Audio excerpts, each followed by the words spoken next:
Assalamualaikum warahmatullahi wabarakatuh. Perkenankan kami dari kelompok 9 yang beranggotakan Sri Endarwati, saya sendiri Sumartun, dan Fenty Nur Indahsari akan memaparkan materi mengenai tasawuf irfani, kajian tokoh dan ajarannya. Silahkan disimak ya. Pengertian tasawuf irfani.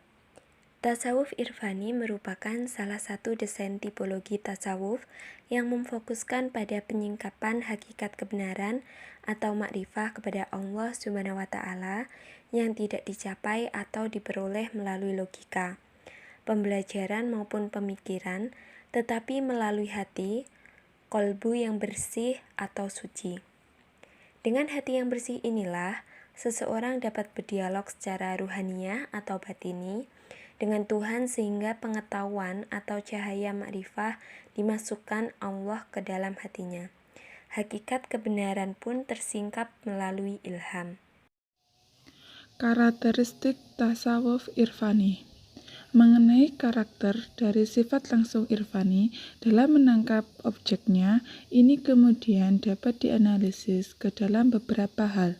Yang pertama, pengetahuan irfani bisa dicapai melalui pengalaman, yaitu dengan mengalami atau merasakan sendiri objeknya.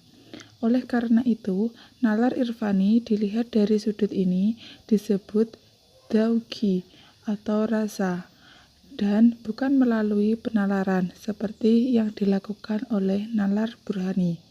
Yang kedua, sifat langsung pengetahuan irfani bisa dilihat dari apa yang sering disebut sebagai ilmu huduri. Yang ketiga, sifat kelangsungan nalar irfani ini dapat dilihat dari apa yang disebut sebagai pengalaman eksistensial. Metode-metode tasawuf irfani. Metode yang dipakai oleh tokoh tasawuf irfani adalah sebagai berikut. Riyadah atau latihan jiwa, yakni latihan kejiwaan melalui upaya membiasakan diri agar tidak melakukan hal-hal yang mengotori jiwanya. 2. Muhazabah atau refleksi diri adalah menilai diri sendiri dan memikirkan diri secara mendalam, apa saja perilaku-perilaku yang sudah dilakukan oleh diri sendiri yang kemungkinan itu bisa menjadikan seorang sufi pada kegagalan mencapai suatu maqam. Ketiga, takhiyat atau pensucian diri adalah mensucikan jiwa dan raga dari belenggu hawa nafsu sehingga jiwa menjadi bersih, penuh cahaya, dan petunjuk menuju keridhaan Allah Subhanahu wa Ta'ala. Yang terakhir, dzikrullah atau zikir kepada Allah adalah mengingatkan diri kepada Allah sebagai Tuhan yang disembah dengan sebaik-baiknya. Tokoh-tokoh tasawuf irfani. 1. Rabi'ah al-Adawiyah. Nama lengkap Rabi'ah adalah Rabi'ah al-Adawiyah al-Basiriyah al-Haisyah. Lahir di suatu perkampungan dekat kota Basrah atau Irak. 2. Du'annun al-Misri. Du'annun al-Misri adalah nama julukan bagi seorang sufi yang tinggal di sekitar pertengahan abad ketiga Hijriah. Nama lengkapnya Abu al-Faid Tauban bin Ibrahim. Lahir di iklim dataran tinggi Mesir. Ketiga, Abu Yazid al-Bustami. Nama lengkapnya adalah Abu Yazid Taifur bin Isa bin Syurshan al-Bustami. Lahir di daerah Bustam atau Persia. Nama kecilnya adalah Taifur. Kakaknya bernama Syurshan, seorang penganut agama Zoroaster, kemudian masuk dan menjadi pemeluk Islam di Bustam. Yang terakhir, Abu Mansur al-Halaj. Nama lengkap al-Halaj adalah Abu al-Muqsid al-Husain bin Mansur bin Muhammad al-Baidawi. Lahir di Baida, sebuah kota kecil di wilayah Persia. Selanjutnya yaitu konsep ajaran tokoh-tokoh tasawuf irfani. Yang pertama, ajaran Rabi'ah al-Adawiyah, yaitu tentang tasawuf mahabbah atau cinta. Dalam perkembangan mistisisme dalam Islam, Rabi'ah Al-Adawiyah tercatat sebagai peletak dasar tasawuf berdasarkan cinta kepada Allah. Kecintaan kepada Allah Subhanahu wa Ta'ala akan mendapatkan ketenangan dan kedamaian dalam hati manusia, dan hal ini merupakan nikmat yang terbesar dalam kehidupan seseorang. Yang kedua yaitu ajaran Zu'annun al-Misri.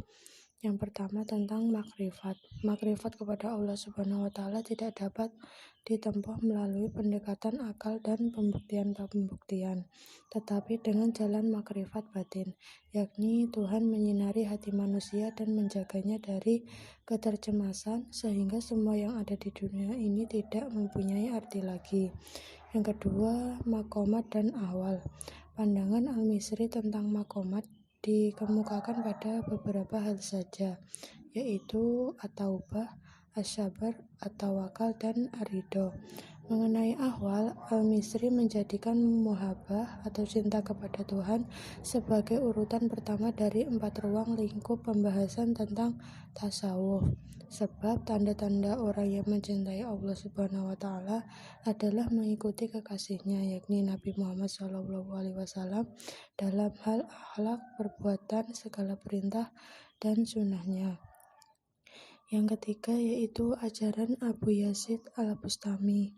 Yang pertama, ajarannya tentang fana dan baqo. Dalam istilah tasawuf, fana ada kalanya diartikan sebagai keadaan moral yang luhur. Pencapaian Abu Yazid ke tahap fana terjadi setelah meninggalkan segala keinginan selain keinginan kepada Allah Subhanahu wa Ta'ala. Adapun baqo berdasarkan istilah tasawuf berarti mendirikan sifat-sifat terpuji kepada Allah. Paham baqo tidak dapat dipisahkan dengan paham fana. Keduanya merupakan paham yang berpasangan. Jika seorang sufi sedang mengalami fana, ketika itu juga ia sedang menjalani baqo. Yang kedua, ajarannya yaitu ittihad. Ittihad adalah tahapan selanjutnya yang dialami seorang sufi setelah melalui tahapan fana dan baqo. Dalam tahapan ittihad, seorang sufi bersatu dengan Tuhan, antara yang mencintai dan yang dicintai menyatu, baik substansi maupun perbuatannya. Yang terakhir yaitu ajaran oleh Abu Mansur al-Hallaj, yaitu tentang al-hulul dan wahdat asy-syuhud, yang kemudian melahirkan paham wahdat al-wujuh atau kesatuan wujud yang dikembangkan oleh Ibnu Arabi.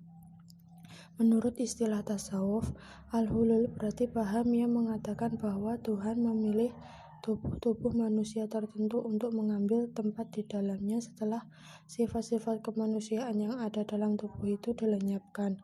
Hulul yang terjadi pada al-Hallaj tidaklah sesungguhnya, karena memberi pengertian secara jelas adanya perbedaan antara hamba dan Tuhan. Mungkin cukup sekian presentasi dari kelompok kami, kelompok 9. Apabila ada hal-hal yang belum bisa dipahami, bisa didiskusikan bersama. Sekian, apabila ada kurang lebihnya, kami mohon maaf. Terima kasih. Wassalamualaikum warahmatullahi wabarakatuh.